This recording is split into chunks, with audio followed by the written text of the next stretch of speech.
Hi, I'm Anya, and today we're presenting on reinventing your life, understanding and changing behavioral patterns.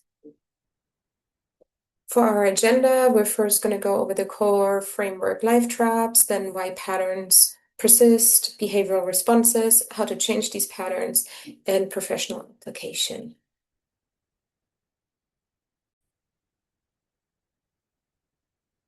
Hello, so my name is Anthony, and I'm going to be presenting life traps for our group presentation.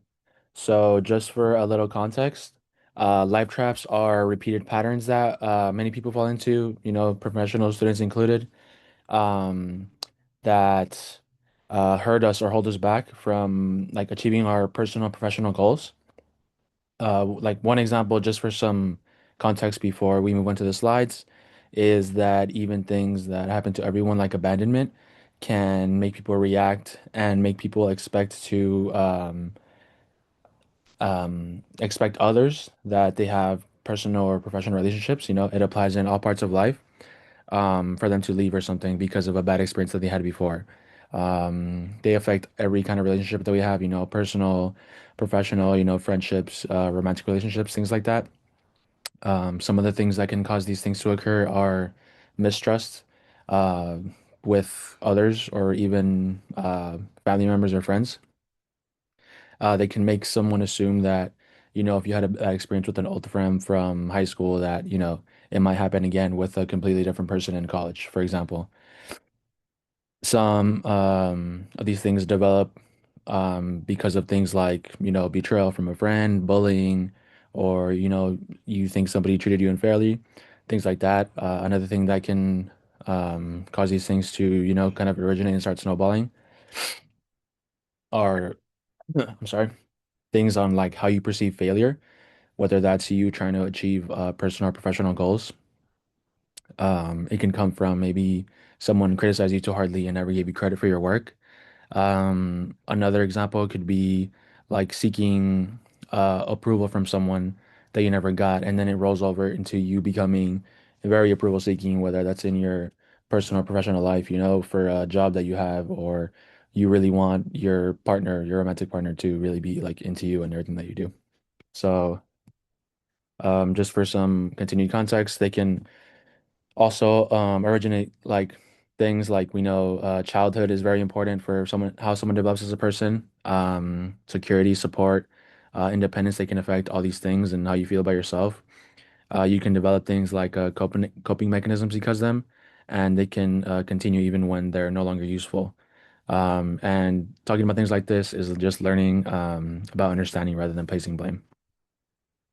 So, why they feel so real. I think it really goes back to how much things like our childhood affect us, even when we grow up, when we're 20, 30 years old, how much things like our childhood affected us, even though we were whatever, 5, 10 years old when they happened. They formed really early. So they feel like they were always there. If you had a bad experience when you were 8 and it was really traumatic, you're going to remember it for the rest of your life, no matter how much time passes. They continue to be reinforced over time. If you had one bad experience with a teacher and you have another one, you might think that the teachers are just out to get you or something like that. You can reference like related life experience and kind of compound those things together to keep forming those negative thoughts. So you have to be careful about that. And they're tied to like some of our most extreme emotions like fear, shame, the feeling of failure, and other things like that. So examples of life traps, just like I visited for the first slide, is abandonment, fear that people will leave. Relationships because of instability. Maybe you feel like you're not providing enough for your partner because of something that happened in the past and you feel like it might happen again and you're worried and stressed about it all the time. Failure, again, whether that's a personal or professional relationship, those can affect you for a long time, even though they might have occurred when you were young, a teenager, or something like at your first job that didn't go well. You could carry that on into all your different jobs in the future. Like a feeling of being defective. Just another example, feeling unworthy. I think this relates a lot to personal relationships, whether it's with friends, parents, romantic partners, especially. It could turn into you continue to seek approval even when, your partner makes you feel secure and things like that. Um, and I think that was it for my section. Let me double check. And yeah, that was it. So Thank you to my group for covering the rest of the slide. And yeah. So to understand why life traps are so powerful, we first gotta ask, why don't people change even if they know something isn't working? One main reason is that patterns repeat automatically. Over time, a lot of our behaviors become unconscious, meaning we do them without thinking. We just react the same way in similar situations. Another reason is that familiar patterns feel safe. Even if something isn't helping us, it's what we're used to. It feels comfortable and predictable. These repeated behaviors eventually turn into habits. And once something becomes a habit, it no longer feels like a decision, it just happens automatically. That's why change feels uncomfortable or risky. It pushes us into unfamiliar situations, and the brain naturally resists that because it prefers what feels known and stable. So, overall, people don't change easily, not because they can't, but because their mind is designed to repeat what feels familiar. In leadership, this shows that change is difficult because people tend to stick to familiar habits, so leaders need to create environments where change feels safe and manageable. This brings us to the confirmation bias. This is when we naturally pay attention to information that supports what we already believe, while ignoring anything that challenges it. So if someone's belief is, I'm not good enough, they will tend to focus on situations where they make mistakes or feel unsure. At the same time, they may ignore moments where they actually succeed or do well. This creates a kind of mental filter. Instead of seeing situations objectively, people interpret them the way that matches their existing belief. So over time, this becomes a powerful tool because it strengthens those beliefs. Every time someone focuses on only negative evidence towards them, it feels like proof that the belief is true. So even if the reality is more balanced, confirmation bias makes life traps feel more harder to question. For leaders, this means they need to challenge assumptions and encourage open thinking because people may only see information that supports their existing beliefs. And beyond how we interpret situations, there's also a pattern we unconsciously repeat experiences.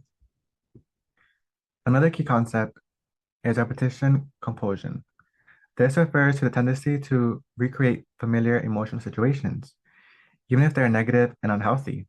This happens often unconsciously. People don't realize that they're repeating a pattern, but emotionally, familiar situations can feel predictable and therefore less threatening than unknown ones. For example, someone might often find themselves in situations where they feel ignored, rejected, or undervalued. It's not because it's intentional, but pattern feels familiar on the same level. Sometimes there's an unconscious attempt to fix past experiences by repeating similar situations, hoping for a different outcome. But instead of resolving the past, it often just repeats the same emotional experience again, which keeps the pattern going. From a leadership perspective, this highlights how teams can repeat the same ineffective patterns unless someone actively recognizes and interprets them, interrupting the pattern that is already overcoming. When we combine all this together, we can see how these patterns actually maintain themselves. All of these ideas come together in a self-reinforcing loop that keeps life traps active over time. It starts with the belief, I'm not good enough. That belief then shapes behavior. For example, avoiding challenges, not speaking up, or holding back in opportunities. These behaviors then lead to outcomes. So if someone avoids opportunities, they may miss chances to succeed which then creates results that seem to confirm original belief. And then the cycle continues. The belief influences behavior, behavior influences outcomes, and outcomes strengthen the belief again. What makes this cycle so powerful is that it feels logical from the inside. It feels like the belief is proven true, even though the behavior is automatically contributing to the outcome. So this explains why life traps are so persistent. They're just thoughts or habits, but they are more than full cycles that keep reinforcing themselves unless someone becomes aware of them and actively breaks the pattern. This is important for leaders because it shows that without intentional intervention, negative patterns in behavior and performance can continue reinforcing themselves over time. So overall, these patterns show how behavior, beliefs, and outcomes can reinforce each other over time, making change more difficult than it seems. Now that we understand why these patterns persist, the next part will focus on how we can actually break these cycles and start creating change. All right, now that we've talked about what life traps are and why they persist, the next question is how they actually show up in behavior. This is where coping styles come in. Coping styles are automatic reactions people develop that deal with the discomfort of their life traps. So instead of questioning the belief itself, people adapt their behavior around it. There are three main coping styles: surrender, avoidance, and overcompensation. And something really important to understand is that even though these behaviors look completely different on the surface, they are all driven by the same underlying belief. So, for example, two people might both believe I'm not good enough, but one might withdraw and stay quiet, while the other might become overly dominant and controlling. Both behaviors seem opposite, but both are reinforcing the same internal belief. And that's why these patterns are so hard to recognize because they don't always look negative at first.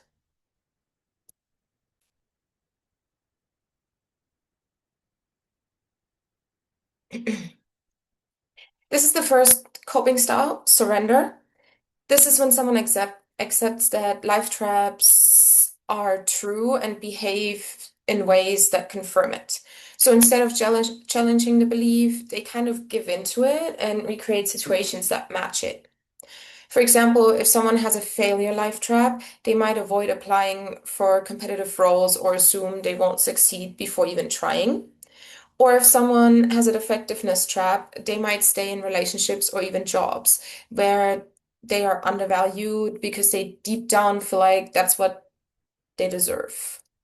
In the workplace, this can show up in a lot of subtle ways. For example, not speaking up in meetings, even when they have good ideas, letting others take credit for their work, accepting unfair workloads and poor treatment, not negotiating salaries or promotions. Over time, this creates a pattern where they stay in lower positions or feel stuck, which then reinforces the belief that they're not capable or not valued. So even though nothing is forcing them to stay in that position, their behavior keeps them there. And that's what makes surrender so powerful. It quietly maintains the life trap without the person even realizing it. The second coping style is avoidance. This is when people try to avoid situations that might trigger the life trap altogether. So instead of confronting the belief, they just stay away from anything that might activate those uncomfortable emotions like fear, shame, or anxiety.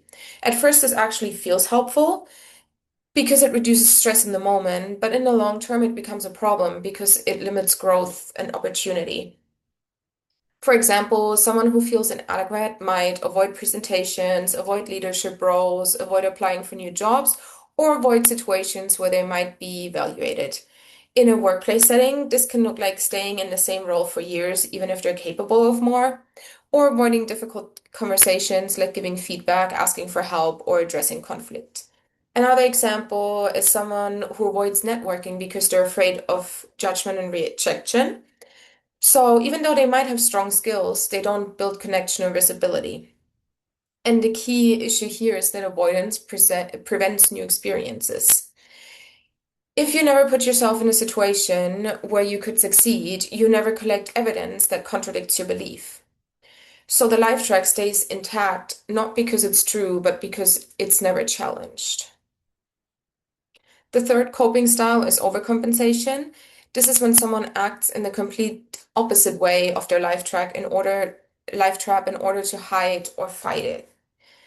So instead of appearing insecure, they might try to prove the opposite, and sometimes in extreme ways. For example, someone who feels not good enough might become overly perfectionist, competitive, or controlling. On the surface, this can actually look like success or confidence, but beneath, it's still driven by insecurity. In a work environment, this can show up as micromanaging others because they don't trust anyone else to do the things right, being overly critical of coworkers, needing constant control over decisions, working excessively to prove their worth. Another example is someone who constantly needs recognition or validation because they don't feel secure internally. While these behaviors can sometimes lead to short-term success, they often create tension in teams and damage relationships. People might see them as difficult to work with, or even if they're technically high performing. So again, even though this coping style looks very different from surrender or avoidance, it's still reinforced by the same underlying belief. Why this matters at work? So why does it actually matter in the professional setting? Because these coping styles directly influence how people lead, communicate, and make decisions.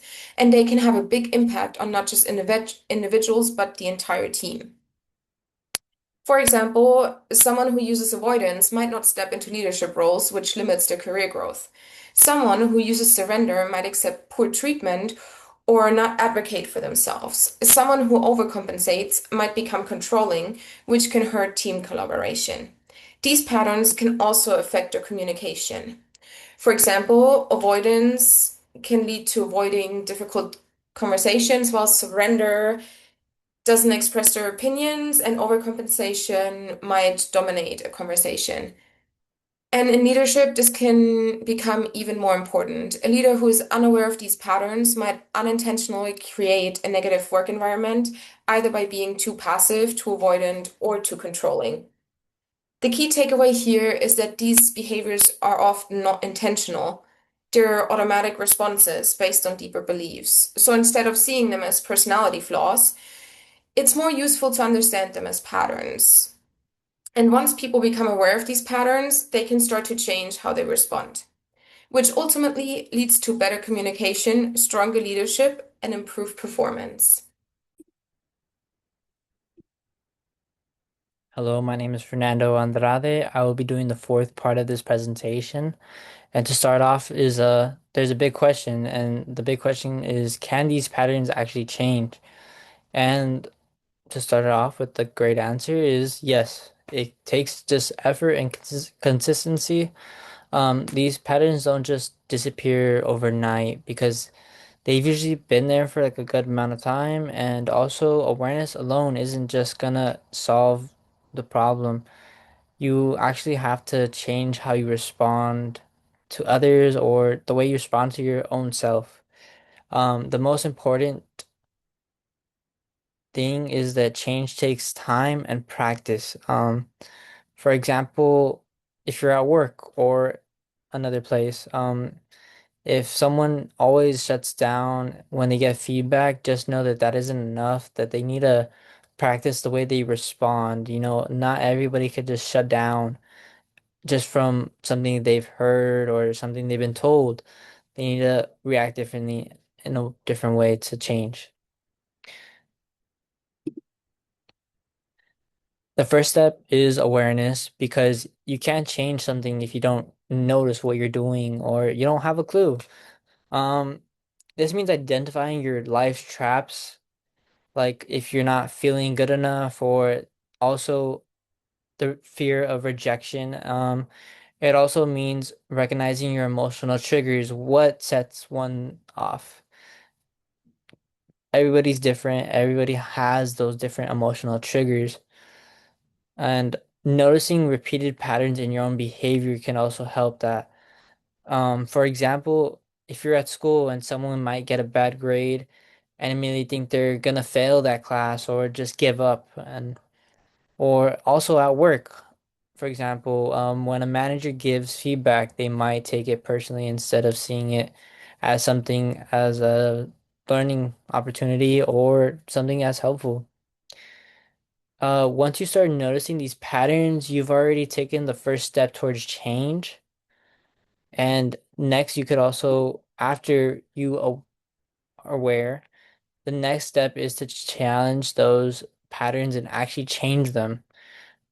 First, you have to question those negative beliefs that you think are true and see if they are true or if they're not true. Then you replace those automatic responses with even healthier ones. You practice new behaviors consistently, and this also can mean setting boundaries or even taking risk. And for an example for this one would be if you're at work, instead of staying quiet in meetings, you can at least try speaking up if you're a quiet person. And at school, instead of being procrastinating on work, you could start small and do a little bit of work at a time, maybe a week before or 2 days before. And socially, instead of assuming someone is upset or mad at you, you could ask them directly and be like, hey, is there anything wrong? These small changes build over time and help break the old patterns. The goal of all of this is to develop a healthy adult mindset. This means having balanced, a realistic thinking and managing your emotions and making better decisions. It also means responding to situations instead of just reacting automatically. This also could have an example of at work, instead of thinking, I messed up, I'm terrible, you could also think, I made a mistake, but I could also fix it. Because everything is fixable at one point. Or even at school, instead of giving up, you can remind yourself that you can improve your grade and improve your work.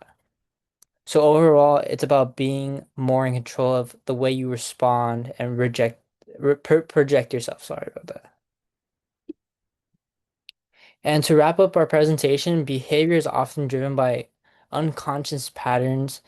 Awareness is the first step to change, and but the real change takes effort and practice over time. As we talked about, recognizing triggers, challenging negative beliefs, and developing a healthier mindset can make a bigger difference. These changes can improve both performance and relationships, whether that's at school, work, or in your everyday life. So overall, change is possible and it takes just awareness, effort, and consistency. Thank you for listening to our presentation. The end.